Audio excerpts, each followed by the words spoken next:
कभी सोचा है कि हमारी त्वचा के नीचे असल में चल क्या रहा है?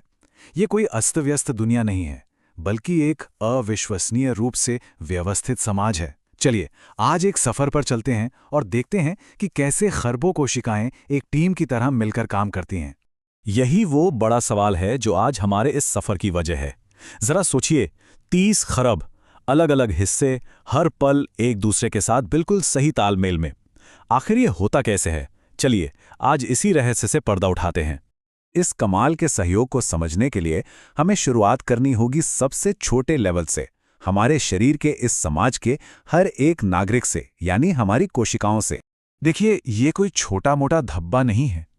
हर एक कोशिका अपने आप में एक पूरी दुनिया है, जिसकी अपनी एक जटिल मशीनरी और एक खास मकसद है। यही हमारे शरीर के इस विशाल साम्राज्य की बुनियाद है।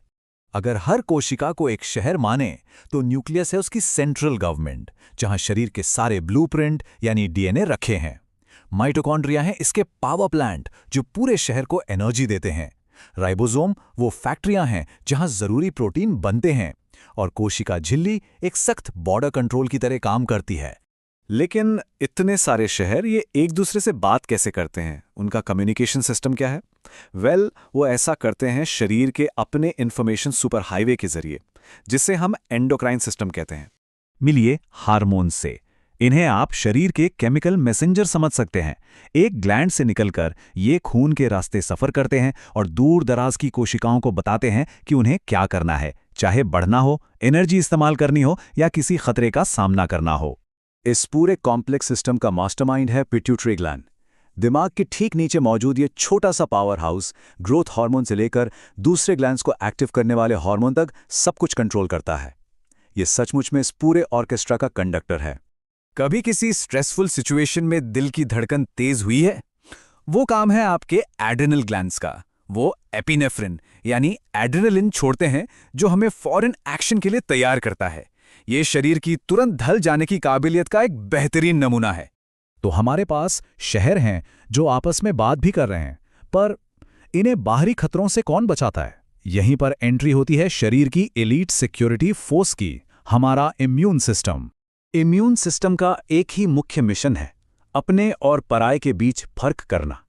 ये लगातार गश्त करता रहता है, घुसपैठियों की तलाश में, फिर चाहे वो कोई बैक्टीरिया हो, वायरस हो या फिर हमारी अपनी ही कोई खराब हो चुकी कोशिका। इस फोर्स के अंदर भी दो तरह के खास सैनिक हैं। एक हैं फैगोसाइट्स, जो समझ लीजिए कि फ्रंट लाइन के सैनिक हैं, जो घुसपैठियों को घेरकर खत्म कर देते हैं। और दूसरे हैं लिम्फोसाइट्स, जो कि स्पेशल ऑप्स यूनिट की तरह हैं, बेहद स्मार्ट, टारगेट पे फोकस करने वाले, और इनकी याददाश्त तो कमाल की होती है। और इनका टीम वर्क तो देखने लायक है। बी सेल्स हैं इंटेलिजेंस ऑफिसर, जो खतरों की पहचान कर उन्हें एंटीबॉडीज से मार्क कर देते हैं। हेल्पर टी सेल्स हैं कम्युनिकेशन कमांडर, जो पूरे हमले को कोऑर्डिनेट करते हैं। और फिर आते हैं किलर टी सेल्स, जो कि इलीट स्ट्राइक फोर्स हैं। ये मार्क किए गए टारगेट को प्रिसीजन के साथ खत्म करते हैं। लेकिन क्या हो अगर मैं कहूं कि इस पूरी लड़ाई में हम अकेले नहीं हैं? हमारे अंदर ही एक विशाल समुदाय रहता है, जो एक बहुत ही जरूरी और अक्सर अनदेखी भूमिका निभाता है। ये नंबर देखिए, 100 खरब हमारी आंत में रहने वाली माइक्रोबियल कोशिकाएं, मतलब हमारी अपनी इंसानी कोशिकाओं से भी कई ज्यादा। इसी समुदाय को माइक्रोबायोम कहते हैं, और ये इतना असरदार है कि कुछ साइंटिस्ट तो इसे हमारा छिपा हुआ अंग तक कहते हैं। और ये सिर्फ वहां चुपचाप बैठे नहीं रहते। देखिए, हाल की रिसर्च क्या बताती है। हमारे गट बैक्टीरिया एक ऐसा केमिकल बनाते हैं जो सीधे सीधे हार्ट की धमनियों में ब्लॉकेज पैदा करने वाली बीमारी से जुड़ा है। मतलब इनका असर बहुत गहरा है। और बात यहां और भी हैरान करने वाली हो जाती है।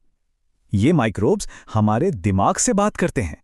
जी हाँ, ये जो गट ब्रेन एक्सेस है, ये एक 2 वे कम्युनिकेशन सिस्टम है, जो हमारे पेट के स्वास्थ्य को हमारे दिमाग और तनाव की प्रतिक्रियाओं से जोड़ता है। तो अब हमारे पास सारे खिलाड़ी मैदान में हैं, कोशिकाएं, हार्मोन्स, इम्यून सोल्जर्स और हमारे माइक्रोबियल साथी। लेकिन असली कहानी ये नहीं है कि ये सब अलग अलग क्या करते हैं, बल्कि ये है कि ये सब मिलकर कैसे काम करते हैं। यही है वो महासहयोग। पहला बड़ा कनेक्शन देखिए, हमारे पेट में रहने वाले ये नन्हे जीव सीधे हमारे स्ट्रेस सिस्टम को कंट्रोल कर सकते हैं। वे हमारे एड्रीनल ग्लैंड से निकलने वाले स्ट्रेस हार्मोन्स के लेवल को रेगुलेट करने में मदद करते हैं, जो ये बताता है कि हमारा पेट हमारे मूड पर कैसे असर डाल सकता है। दूसरा कनेक्शन, एंडोक्राइन सिस्टम से निकलने वाले केमिकल मैसेंजर्स यानी हार्मोन्स हमारी सिक्योरिटी फोर्स यानी इम्यून सिस्टम को कंट्रोल करते हैं।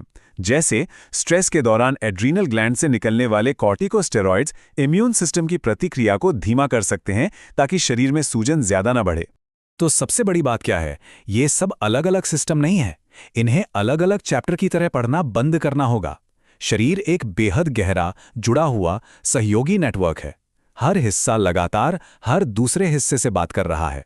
अच्छा स्वास्थ्य इसी महासहयोग का नतीजा है। और ये सोच हमें एक बहुत बड़े सवाल पर लाके खड़ा करती है।